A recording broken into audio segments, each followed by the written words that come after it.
सबसे पहले तो मैं प्रदेशवासियों देशवासियों को आज माता के नवरात्रि शुरू हुए उनकी बधाई देता हूँ, शुभकामनाएं देता हूँ और माता के चरणों में प्रार्थना करता हूँ कि हमारा हरियाणा हरा भरा रहे और विकास की गति के ऊपर आगे बढ़े। मैं प्रदेश और देश के लोगों के उत्तम स्वास्थ्य की कामना माँ चरणों में करता हूँ और सभी को नवरात्रों की बहुत बहुत शुभकामनाएं और बधाई भी देता हूँ। ये नवरात्रे ये सब के लिए विशेष नवरात्रे हैं। देश के यशस्वी प्रधानमंत्री आदरणीय नरेंद्र मोदी जी का और हमारी वित्त मंत्री आदरणीय निर्मला सीतारमण जी का मैं विशेष तौर से धन्यवाद करता हूं और आदरणीय प्रधानमंत्री जी को मैं धन्यवाद के साथ बधाई भी देता हूं कि उन्होंने 15 अगस्त को जो लाल किला के ऊपर से जीएसटी के करों में एक बड़े सुधार की बात कही थी कि इसका लाभ आम जन को मिलेगा। मात्र 1 महीने के अंदर उस जीएसटी के अंदर बड़ा सुधार किया और आज से उसको लागू किया है। आज नवरात्रों का प्रथम दिन है।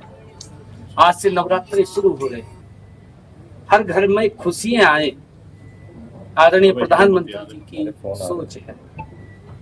बहुत सारे जीएसटी को जीरो किया है। जो 12 और 18 की स्लैब थी उसको खत्म किया है। 18 और 27 की जो स्लैब थी 12 और 27 की उसको खत्म किया है। मात्र 2 स्लैब 5 और 12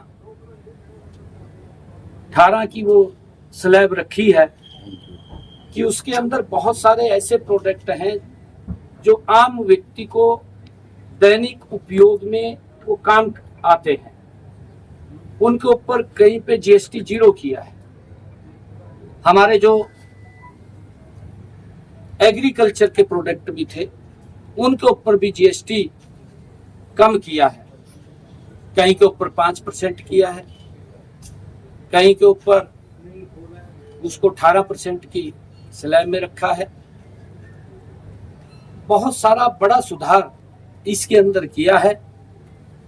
हरियाणा प्रदेश के हर व्यक्ति को, हर उद्यमी को इस जीएसटी से बड़ा लाभ मिलेगा। आम व्यक्ति, गरीब व्यक्ति के लिए ये एक विकास का द्वार है।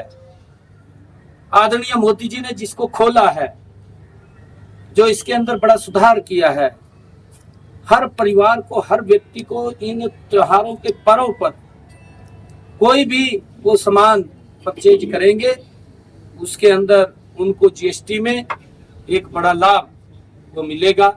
मैं इसके लिए आदरणीय प्रधानमंत्री जी का बहुत बहुत धन्यवाद करता हूं और सभी को मैं मां नवरात्रों की बहुत बहुत शुभकामनाएं देता हूं। सर, कांग्रेस पार्टी के अध्यक्ष मल्लिकार्जुन खड़गे ये बोल रहे हैं कि आप लोगों ने जीएसटी जो लेकर के आया, पहले आपने घाव दिया और उसके बाद मरहम लगाया, 100 चूहे खा के बिल्ली अब हज को चली।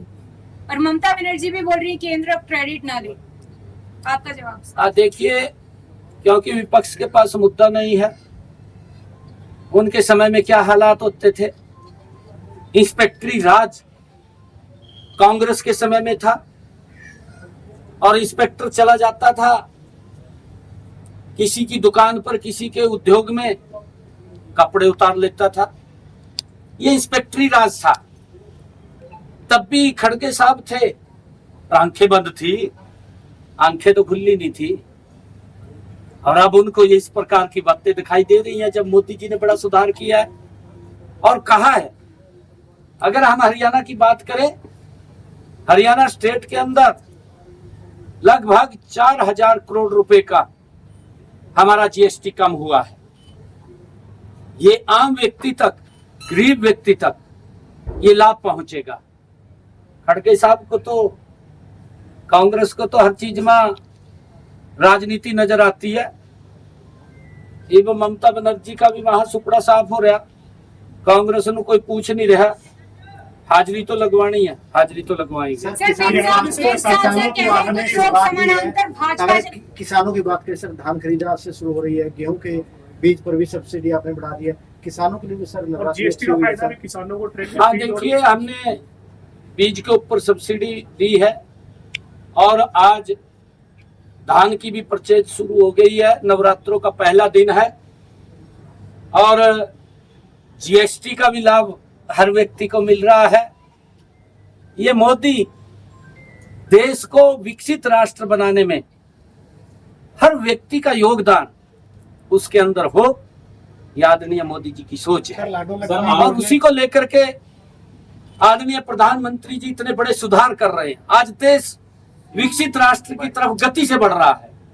आज अगर हम देखें, हमारी जो इकोनॉमी है दुनिया के अंदर, हम आज चौथे स्थान पर हैं और आने वाले समय के अंदर जो प्रधानमंत्री जी ने कहा है लोकल फॉर वोकल, और जो आदरणीय प्रधानमंत्री जी ने जीएसटी की ये उन्होंने जो बात की है, आदरणीय प्रधानमंत्री जी ने कहा है कि जो हमारे प्रोडक्ट हैं जो देश के अंदर बन रहे हैं, हमें उनको उपयोग करना चाहिए, स्वदेशी को अपनाना चाहिए, विदेशी से हमें ध्यान रखना चाहिए। हम अपने दैनिक जीवन के अंदर बहुत सारी चीजें हम विदेशी की तरफ बढ़ जाते हैं।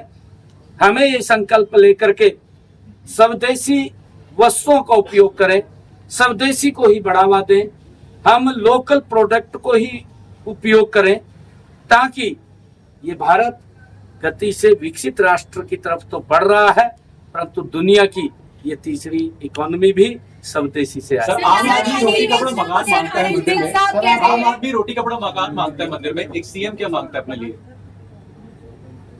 मैं तो प्रदेश के लिए मांग कर रहा हूँ, आपके लिए मांग कर रहा हूँ, आपका स्वास्थ्य उत्तम हो, आप दीर्घायु हो, आप आगे बढ़े। मैं ऐसी माँ के चरणों में कामना करता हूँ।